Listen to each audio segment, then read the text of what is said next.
अस्सलाम वालेकुम रहमतुल्लाहि व बरकातुहू।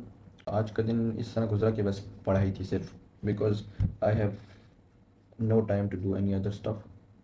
लाइक जिम भी गया और कहते हैं थोड़े बहुत और काम भी तो किए बीच में, बट ज़्यादातर टाइम मैंने आज जो दिया वो मैंने पढ़ाई को ही दिया। तो द डे स्टार्टेड विद फजर, obviously woke up at 5:30 and prayed Fajr. Then listened to Quran tafsir from 5:45 to 6. Then memorized Quran from 6 to 6:30. Then I went out for run and sunlight from 6:30 to 7:30.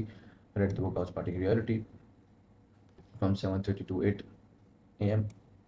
Then I took a shower and breakfast from 8 to 9 a.m. Then after that I started studying from 9 to 1 a.m. Oh, sorry, 1 p.m.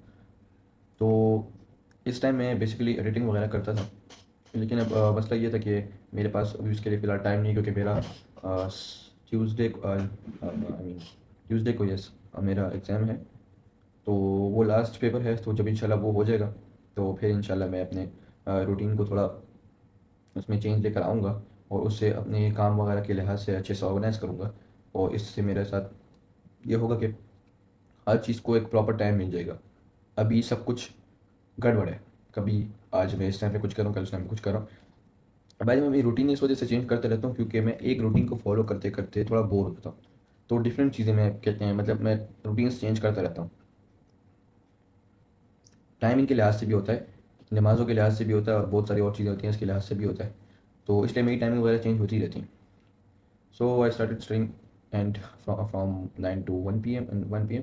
Then I went to the mosque for Zohr from 1:15 to 1:30. Came back and took lunch from 1:30 to 2 p.m.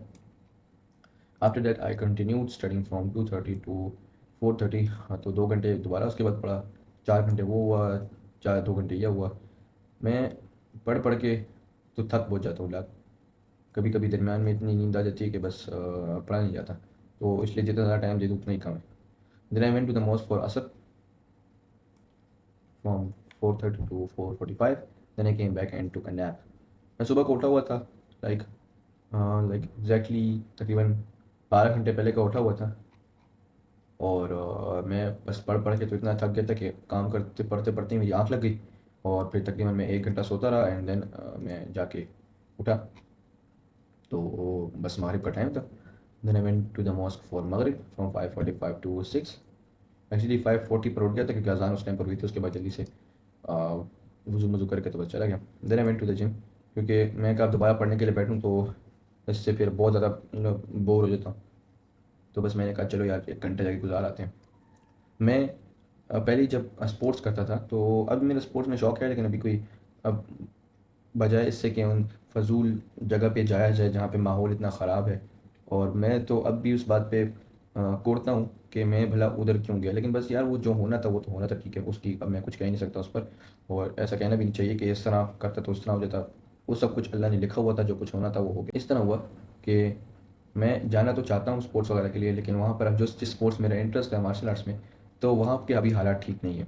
वहाँ पे इतना लड़कों को लड़कियों को आपस में mix किया हुआ है और इतना इनको फ्री छोड़ा हुआ है। हमारे जैसे पठान कल्चर के अंदर भी इनको इस तरह छोड़ा हुआ है कि आप देखो तो आप कहोगे नहीं कि आप पेशावर में हो, क्योंकि यहाँ पे पठानों की गैरत को बहुत ऊपर समझा जाता है, लेकिन ट्रस्ट मी सब बकवास है। और ये आहिस्ता इनकी पठानों की बेगैरती, मैं कहता हूँ पूरे पाकिस्तानियों में सारे पाकिस्तान में सबसे ज़्यादा बेगैरत तरीन कौम ये है। उसकी वजह ये कि अगर आप देखो, अगर आप बाहर भी चले ना, अगर आप इस्लामाबाद, लाहौर, कराची साइड पे चले जाओ ना, तो वहाँ पे चाहे जितनी भी हयाई हो ना, वहाँ पे कोई लड़कियों को इस तरह नहीं ताड़ता कि वो अगले बुरके में फेरी हो तो उसको ताड़ो। उधर सब कुछ तो बहुत नॉर्मल है, ठीक है। यहाँ पर बुरके वाली कहते हैं जिसने अच्छा खासा, जिसने निकाब सेट सब कुछ किया होगा ना, उसको भी लोग घर तक छोड़ कर आएंगे, ठीक है ना। तो मसला यहाँ पे ये है कि यहाँ पर खाली लोगों को अपनी माँ बहन बेटी की गैरत नज़र आती है, उसकी इज़्ज़त नज़र आती है। उसके सिवा वो चाहे जिसके साथ जो करते हैं उनको नहीं है परवाह बिल्कुल। ये कहाँ की भाई आपकी ये गैरत है।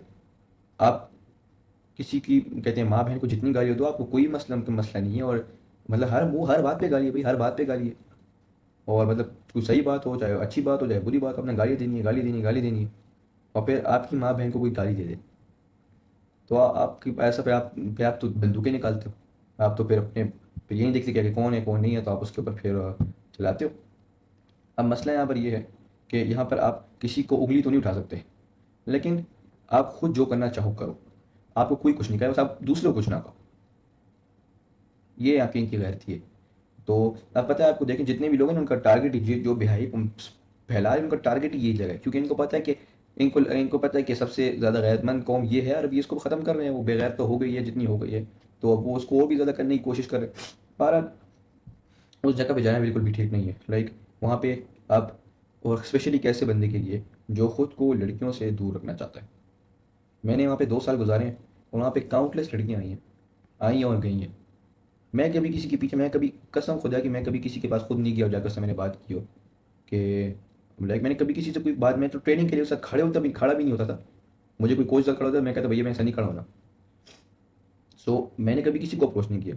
लेकिन जितनों ने मुझे अप्रोच किया है ना, उनसे जान छुड़ाना बहुत मुश्किल काम था। उनसे जान छुड़ाते छुड़ाते मेरे ऊपर 2-3 केसेस हुए। कभी कहाँ पकड़ा गया, कभी कहाँ, या पता नहीं क्या मसला होता है। मेरे ख्याल से ना, अ, एक लड़के की ज़िंदगी में ना, मतलब 3 तरह के लड़के होते हैं जिनकी, जो जिनकी ज़िंदगी में ना, लड़कियां 3 तरह की वो लेकर आती हैं, मतलब सिचुएशंस आती हैं उनकी ज़िंदगी में। कि एक एक किस्म का बंदा वो होता है जिसकी ज़िंदगी में जो लड़कियां होती हैं ना, वो बस एक खेल तमाशा होती है ना, उनकी मतलब रिस्पेक्ट ना करते ना कुछ, बस वो उनके लिए ना सिर्फ एंटरटेनमेंट है, वो उनको इस्तेमाल। दूसरी किस्म के वो लोग होते हैं जिनके लिए ये जो लड़कियां हैं ये एक आजमाइश होती हैं। और तीसरी चीज़ वो होती हैं, तीसरी किस्म के लोग वो होते हैं जिनके लड़के एक आज़ाब होती हैं।